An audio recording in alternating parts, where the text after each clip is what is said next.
Salam sejahtera Malaysia, denyut nadi suara rakyat bergema di channel ini.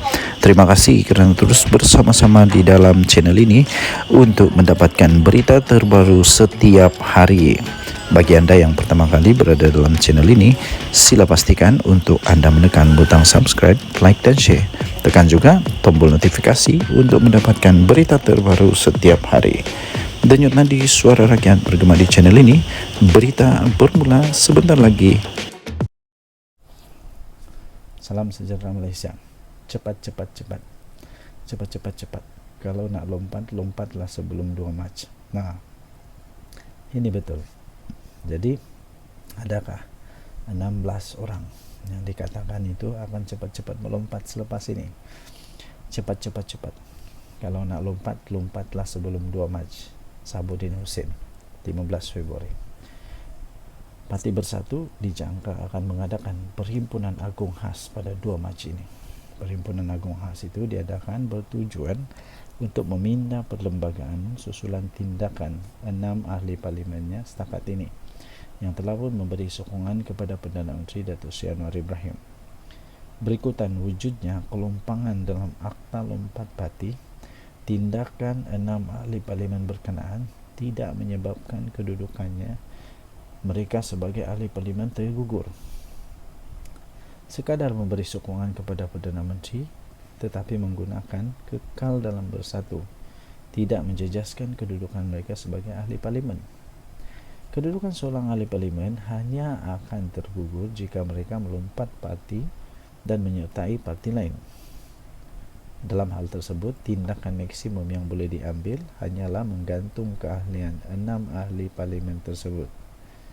Jika parti memecat mereka, hanya keahlian sebagai ahli parti yang hilang, tetapi kedudukan sebagai ahli parlimen akan terus kekal dalam genggaman, dan ini sudah tentu merugikan Bersatu. Untuk menyekat keadaan yang tidak sihat itu daripada terus berlaku, itulah yang telah menyebabkan Bersatu pada mesyuarat MPT pada Isnin 12 Februari lalu memutuskan agar diadakan mesyuarat agung khas pada 2 Mac depan bagi meminda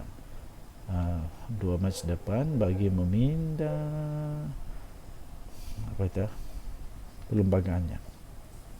Pindaan itu untuk memastikan ahli parlimen Bersatu yang bertindak memberi sokongan kepada pihak lawan sebagaimana yang dilakukan oleh ahli parlimen berkaitan, kedudukan mereka sebagai ahli parlimen akan tergugur secara otomatik sekaligus membolehkan pilihan raya kecil diadakan.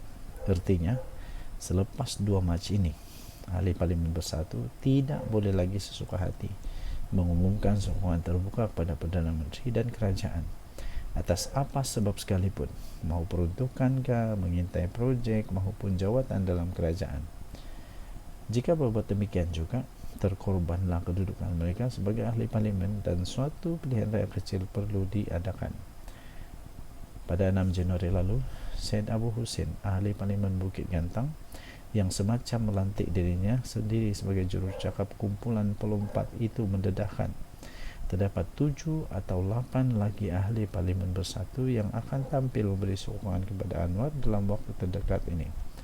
Kemudian pada 26 Januari pula, beliau berkata ada 10 lagi ahli parlimen Bersatu akan berbuat demikian. Mana satu jumlah yang betul ni YB? Tetapi tak kisahlah berapa jumlah, 7, 8, 10 atau apa sekalipun, pokoknya bila lagi. Pokoknya cepat. Kalau nak melompat, melompatlah sebelum 2 Mac ini. Sebelum 2 Mac, kalau melompat juga, alamatnya semua akan masuk. Selepas 2 Mac, maafkan saya. Selepas 2 Mac, kalau melompat juga, alamatnya semua akan masuk longkang. Hilang jawatan, hilang kedudukan, hilang gelaran, hilang segala gaji dan allowance.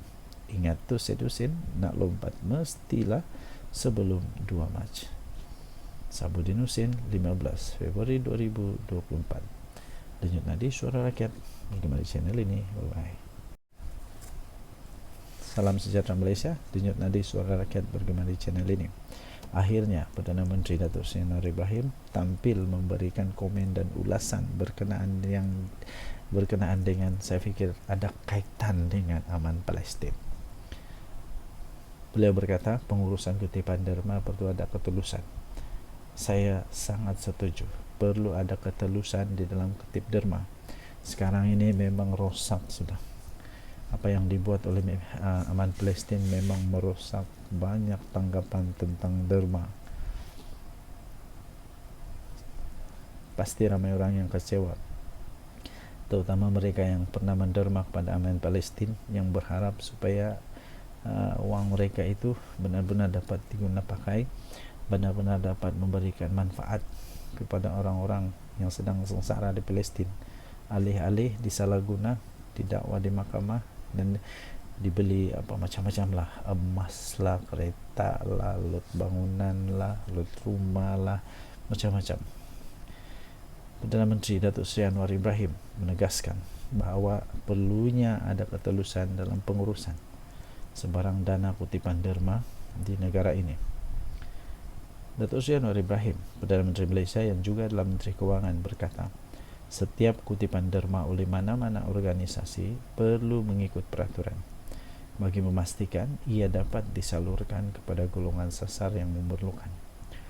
Beliau berkata, kerajaan Madani sendiri sentiasa mengutamakan kepentingan dalam soal pengurusan kewangan dengan penekanan kepada tata kelola yang betul bagi mengelakkan ia disalahguna oleh pihak tidak bertanggung jawab.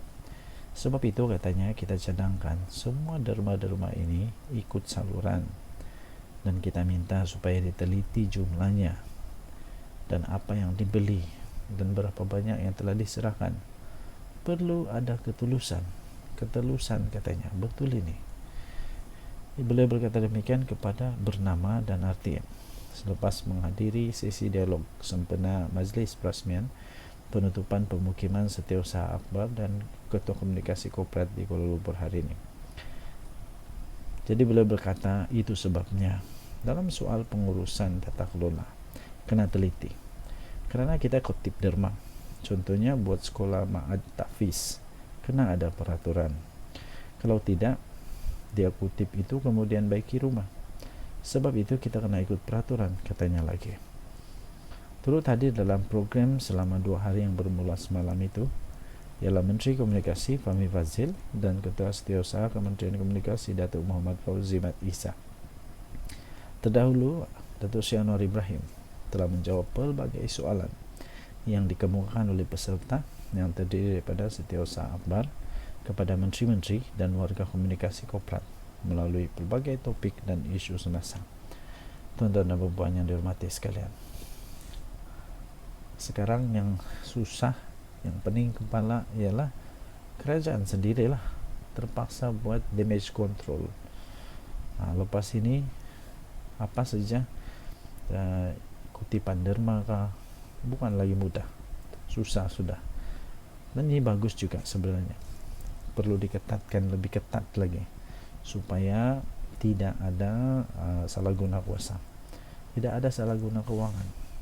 Duit yang diminta itu untuk tujuan itu perlu dibuat untuk tujuan itu, bukan dilabur, dibeli emas, dibuat untuk membaiki rumah kah, membeli lot kedai kah, bukan. Kerana itu bukan tujuan. Saya rasa, saya yakin semua orang yang menderma itu niatnya satu saja. Yang mereka tahu ialah yang mereka beri itu dihantar kepada yang berkenaan, diguna dengan niat apabila mereka beri itu, bukannya ditukar-tukar niat, bukan ditukar-tukar cara. Sudah pun memang badan bukan untuk gaut keuntungan, jadi sudah nama bukan gaut keuntungan, kenapa mau ada keuntungan lagi? Lagi pula emas yang dibeli itu di bawah daripada harga sebenar. Kenapa? Apa tujuan dia? Ini yang lebih membeningkan kepala. Apapun kita tunggu keputusan mahkamah nanti. Dan nanti Suara Rakyat bergema di channel ini. Kita jumpa lagi. Bye.